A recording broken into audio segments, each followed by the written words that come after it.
आज हम शिव पुराण के विंध्येश्वर संहिता के 11वें अध्याय को पढ़ रहे हैं, जिसका शीर्षक है शिवलिंग की स्थापना और पूजन विधि का वर्णन।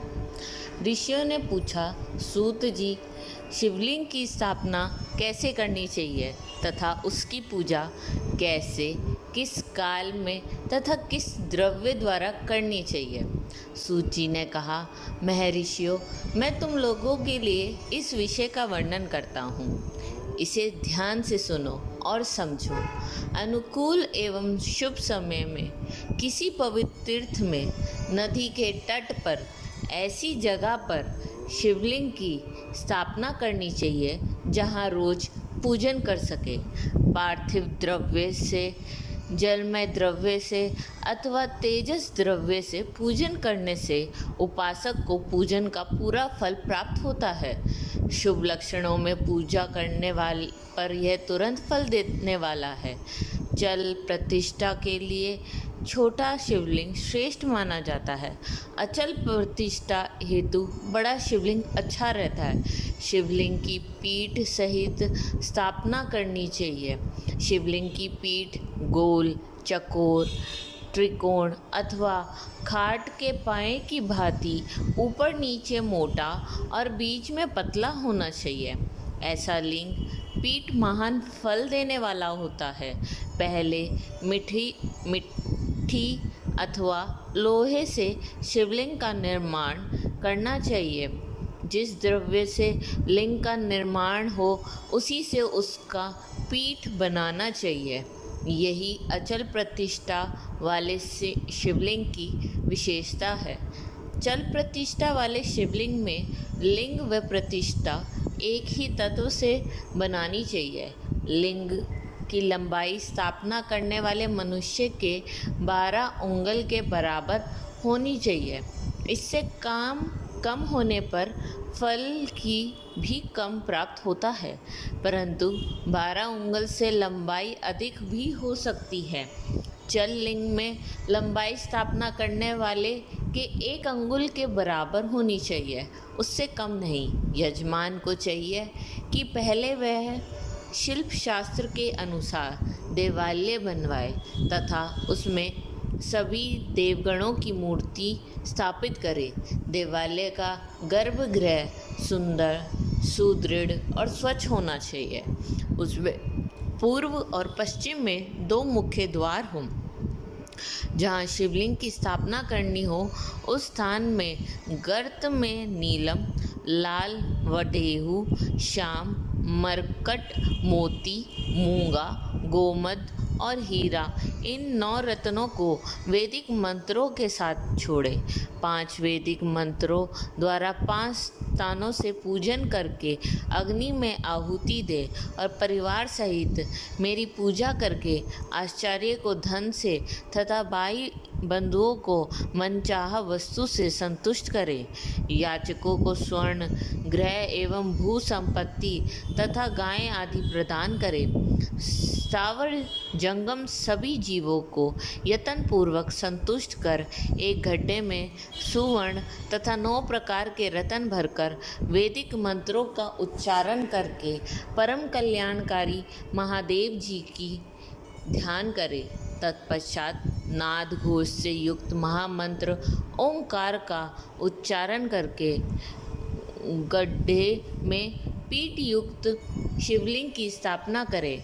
वहाँ परम सुंदर मूर्ति की भी स्थापना करनी चाहिए तथा भूमि संस्कार की विधि जिस प्रकार शिवलिंग के लिए की गई है, उसी प्रकार मूर्ति की प्रतिष्ठा भी करनी चाहिए। मूर्ति की स्थापना अर्थात प्रतिष्ठा पंचाक्षर मंत्र से करनी चाहिए। मूर्ति को बाहर से भी लिया जा सकता है, परंतु वह साधु पुरुषों द्वारा पूजित हो। इस प्रकार शिवलिंग व मूर्ति द्वारा की गई महादेव जी की पूजा शिव पद प्रदान करने वाली है। स्थावर और जंगम से लिंग भी 2 तरह का हो गया है। वृक्ष, लता आदि को स्थावर लिंग कहते हैं और कृमि कीट आदि जो जंगम लिंग स्थावर लिंग को सींचना चाहिए तथा जंगम लिंग को आहार एवं जल देकर तृप्त करना चाहिए। जो चराचर जीवों को भगवान शंकर का प्रतीक मानकर उनका पूजन करना चाहिए। इस तरह महालिंग की स्थापना करके विविध उपचारों द्वारा उसका रोज पूजन करें तथा देवालय के पास ध्वजारोहण करें। शिवलिंग साक्षात शिव का पद प्रदान करने वाला है। आवाहन, आसन, रज्ञ, पाद्य, पंघा, आचमन, स्नान, वस्त्र, यज्ञोपवीत, गंध, पुष्प, धूप, दीप, नवेद, तांबुल, संपन्न, निराजन, नमस्कार और विसर्जन, ये 16 उपचार हैं। इनके द्वारा पूजन करें। इस तरह किया गया भगवान शिव का पूजन शिव पद की प्राप्ति कराने वाला है। सभी शिवलिंगों की स्थापना के उपरांत चाहे वह मनुष्य द्वारा स्थापित, ऋषियों या देवताओं द्वारा अथवा अपने आप प्रकट हुए हों, सभी का उपयुक्त विधि से पूजन करना चाहिए, तभी फल प्राप्त होता है। उसकी परिक्रमा और नमस्कार करने से शिव पद की प्राप्ति होती है। शिवलिंग का नियम पूर्वक दर्शन भी कल्याणकारी होता है। मिट्टी, आटा, गाय के गोबर, फूल, कनेर, पुष्प, फल, गुड़, मक्खन, भस्म अथवा अन्न से शिवलिंग बनाकर प्रतिदिन पूजन करें तथा प्रतिदिन 10,000 प्रणव मंत्रों का जाप करें अथवा दोनों संध्याओं के समय 1 सहस्त्र प्रणव मंत्रों का जाप करें। इससे भी शिव पद की प्राप्ति होती है। जप काल में प्रणव मंत्र का उच्चारण मन की शुद्धि करता है। नाद की बिंदु से युक्त ओंकार को कुछ विद्वान सम्मान प्रणव कहते हैं। प्रतिदिन 10,000 पंचाक्षर मंत्र का जाप अथवा दोनों संध्याओं को 1 सहस्त्र मंत्र का जाप शिव पद की प्राप्ति कराने वाला है। सभी ब्राह्मणों के लिए प्रणव से युक्त पंचाक्षर मंत्र अति फलदायक है। कलश से किया स्नान, मंत्र की दीक्षा, मातृकाओं का न्यास, सत्य से पवित्र अंतकरण, ब्राह्मण तथा ज्ञानी गुरु सभी को उत्तम माना गया है। पंचाक्षर मंत्र का 5 करोड़ जाप करने से मनुष्य भगवान शिव के सम्मान हो जाता है। 1, 2, 3 अथवा 4 करोड़ जाप करके मनुष्य क्रमश ब्रह्मा, विष्णु, रुद्र तथा महेश्वर का पद प्राप्त कर लेता है। यदि 1000 दिनों तक प्रतिदिन 1 सहस्त्र जाप पंचाक्षर मंत्रों का किया जाए और प्रतिदिन ब्राह्मण को भोजन कराया जाए तो इससे अभिष्ट कार्य की सिद्धि होती है। ब्राह्मण को प्रतिदिन प्रातःकाल 1008 बार गायत्री मंत्र का जाप करना चाहिए, क्योंकि गायत्री मंत्र शिव पद की प्राप्ति कराता है।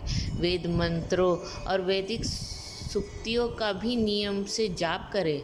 अन्य मंत्रों में जितने अक्षर हैं उनके उतने लाख जाप करें। इस प्रकार यथाशक्ति जाप करने वाला मनुष्य मोक्ष प्राप्त करता है। अपनी पसंद से कोई एक मंत्र अपनाकर प्रतिदिन उसका जाप करें अथवा ओम का नित्य 1 सहस्त्र जाप करें। ऐसा करने से संपूर्ण मनोरथ की सिद्धि होती है।